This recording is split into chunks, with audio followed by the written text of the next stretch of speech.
in 1949, Chinese Communist leader Mao Zedong took power in China. And just 9 years later, he announced the Great Leap Forward. This was an economic and social campaign that was supposed to last 4 years, but they scrapped it. One of the things they did was they abolished private ownership of farms. So you cannot own anything. So all traditional household farms were transformed into large-scale collectives. Animals, the household tools, everything, your land, it was all given to the government. And essentially at that point, everyone was equal because they had to work on the collective as well. So you had no more landowners. And well, how did that work out? There's a paper that was written on this, a really in-depth examination, and it's titled Great Leap Forward or Backward, Anatomy of a Central Planning Disaster. It says in there, starts in 1958. It says, in 1959, grain output in China fell precipitously by 15%. It declined by another 16% in 1960. Based on census data, demographers were able to infer from extrapolations of Chinese mortality trends that the total number of premature deaths between 1959 and 1961 ranged from 18.48 to 30 million. If these estimates were accurate in the order of magnitude, this famine would still be the worst in world history in terms of loss of human life. But breaking news right now is what's happening at the European Commission headquarters in Brussels. They've been surrounded by protesting farmers. We've been covering this. Germany, Italy, France have been protesting throughout the last couple months. They have converged in Brussels and they've surrounded this building here. We have some footage. Police have shot rubber bullets. There's fires. There's barricades. It's getting a little hairy there. Wow, look at that. Yep. And all the leaders from the EU are at that building. They have met to discuss Ukraine funding, which has went through to the tune of $54 billion. Continued Ukraine funding. So they're not happy. The farmers are not happy because of the green restrictions that are being put on them, the cuts to their agricultural fuels. This is not something that's happening. Similarly, you have the European Union. We're seeing it here, an attack on farming. You have John Kerry saying that global warming is now caused by farmers, by ranchers. They're going after our food supply, our farmers.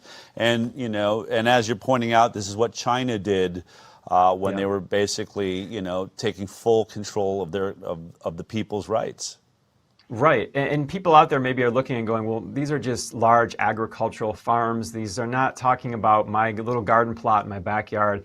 Well, check out this headline. Carbon footprint of homegrown food 5 times greater than those grown conventionally. Oh my God. So yes, your homegrown garden is part of the net zero target.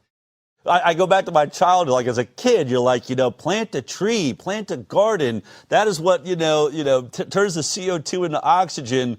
This is it is 1984, right? It's just the opposite of what is true is what's being advertised. And some people, I guess, are buying it.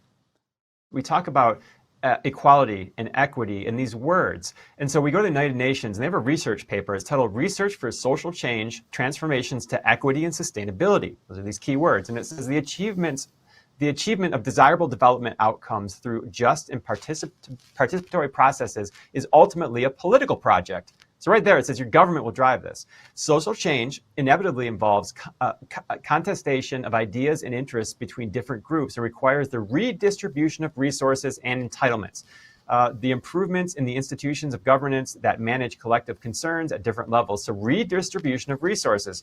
So how is this being done? Well, we look across America and we see a lot of different leaders, governors, representatives, congressmen, congresswomen, and they all have different ideas on this. And we voted them in, but there is an underbelly. There's a layer that we don't have control of. And these are called the C40 cities. So these are your leaders of your cities, your major cities. In the United States, we can check out 14 major cities here, but these are throughout the world. They're all signed on to this. And in the US, we have LA, San Francisco, Austin, Houston, Miami, DC, Philly, New York, on and on. And so what do? Well, it's not their mayors that are actually running this. The C40 cities, all of these leaders are pledged to an agreement. And what is that pledge? To deliver, among other things, bold climate action that benefits all residents equitably.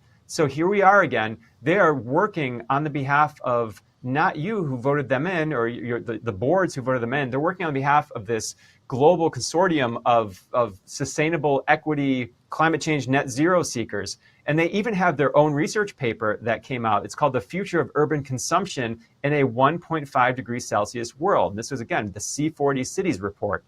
And in there, under food consumption interventions, they have a little chart, and we can look at that now. So here, by 2030, coming up pretty quick, about 6 years, this is the progressive target. They say that per person per day, people can only eat 2,500 calories. Well, if you go to the right, you see an ambitious target, if they really do good, 0 meat consumption, 0 dairy consumption is gone. So you can see why they're just trying to, they don't want to, like China, they don't want to collectivize and control these farmers. They just want them gone. And you can see, again, the historical account of what happened in China, where they actually kept the farms. They just tried to collectivize them a little bit under a communist regime.